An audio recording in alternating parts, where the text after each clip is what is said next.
So yeah, they're not pleased with the return. And then the second deal, is they're even more frustrated. Oh, you get a first and you fucking trade it right. I don't even know anybody. I'm just listening to people in in a pub kind of deal.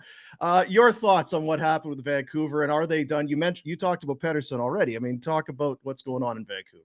So he's on the clock, Elias Pettersson. They've made it very clear that their expectations for him are way higher than the level that he's played at.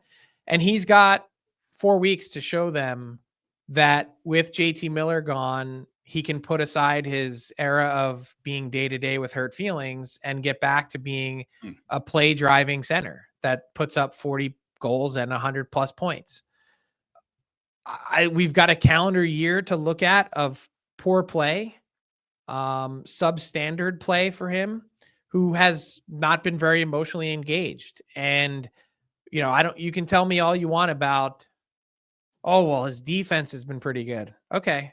But that's what got him $11.6 million. So, he's got his work cut out for him. And I think if they get to a position where a few more weeks have gone by and without Miller there, they don't see a drastic improvement, I won't be surprised at all to see him move before this deadline.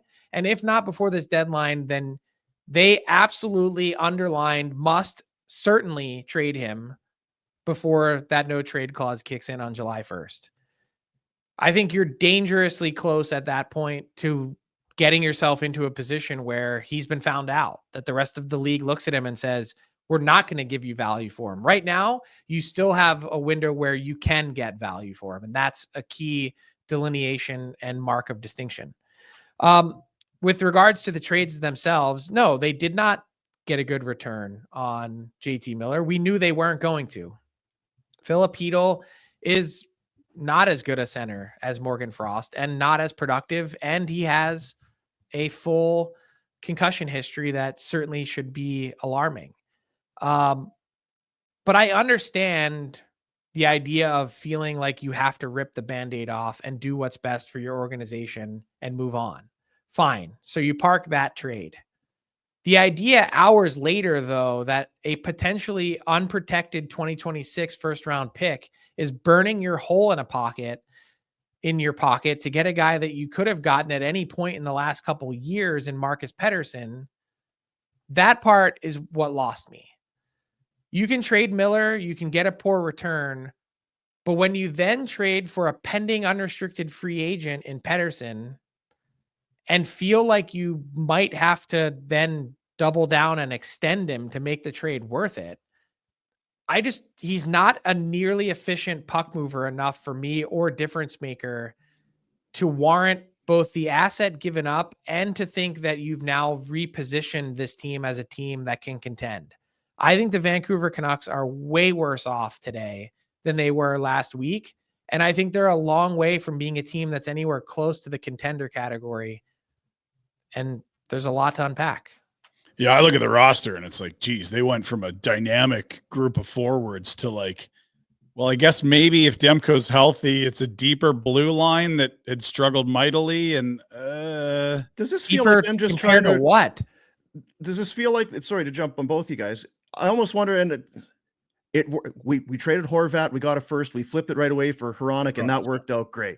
Yeah. We're just going to do the same thing and hope it works out again. Trade a player, get a first rounder, move that out, get a player right now. I don't like this one as good as the Hronek deal. I'll tell you. The difference is Hronek's good and Pettersson's not. Well, Pettersson's so you don't like Pettersson because defensively people love him. Like he's no. They couldn't trade him for the first part of that deal because it was too long and too expensive. Then all of a sudden, he's one of these amazing cases. Then all of a sudden you get to the end of the deal and it's like, oh my God, this is a value deal. How's that happen? Tell me how that works. If a player is truly good, truly impactful, truly game-changing, you're trading for him at any point. Yeah, I can't pretend to tell you I know a whole lot about. I just see the defensive metrics. He's very quiet offensively. I get it, but what they needed was someone that could play tough 4 minutes. 5. He's a number 5. What is he? He's 5. Okay. Yeah. All right. If he's a 5, that's not a good deal. That's right. He's a 5. But it does. I wonder what it does to the room, because you hear that JT Miller grates guys. He wears guys down. He's a lot. So there might be a little bit of, decompression in the room, but at the same time, guy's a pretty good player. And maybe wasn't playing to his capabilities this year, but what if he was to turn it around? What if he's the guy that he was near the end of the season, into the playoffs? He's already got 4 points in 2 games for the Rangers. In 2 games with the Rangers. He is that guy. Ask the Rangers how they feel, their players feel about getting JT Miller today. Yeah. I think the worst thing you can say about JT Miller is that he wants to win so damn bad that he's willing to do or get in anyone's face to do it. Willing to do anything. And as annoying as that might be and grating at times, I would much rather try and calm him down and harness him as opposed to try and coax it out of Elias Pettersson. Yeah, it's the whole you'll take the wild horse and try to train him rather than kick the mule, right? Who's in on him now? On Pettersson? Yeah. I think there's a whole bunch of teams that would be willing to shake things up in order to do it. I just mentioned the Flyers. I think you'd have to consider them as one. Pick any team that has any lack of anything down the middle. Carolina was all over him. I'd have to think if you're Boston, you'd be in the mix trying to call. I think any team that's even in a competitive cycle is saying, hey, Pettersson could potentially make our team better. Money the challenge, right? At that getting that in this year. Yeah, getting it in this year, but that's the exciting part about the cap going way up is all of a sudden, not only is that deal a lot more palatable and maybe you're willing to take the risk on, but like I just had a new trade targets board come out today. What about Seth Jones now at $9.5 million? 3 years from now, that's 8% of the cap. 3 years from now, he'll be 33, but the way he effortlessly skates, are you worried about the age curve with him? I'm not. He's got 4 or 5 on a good team. Seth Jones is a 2 all day long. Really? All day long and twice on Sunday. So you think I just heard everyone yelling what a bad the contract is. On a cup contending team as a 2 and on most teams as a 1. He plays 25 minutes and 18 seconds a night. In Chicago. Like you put him in New York, you're moving Taves off the top pair? Colorado, sorry.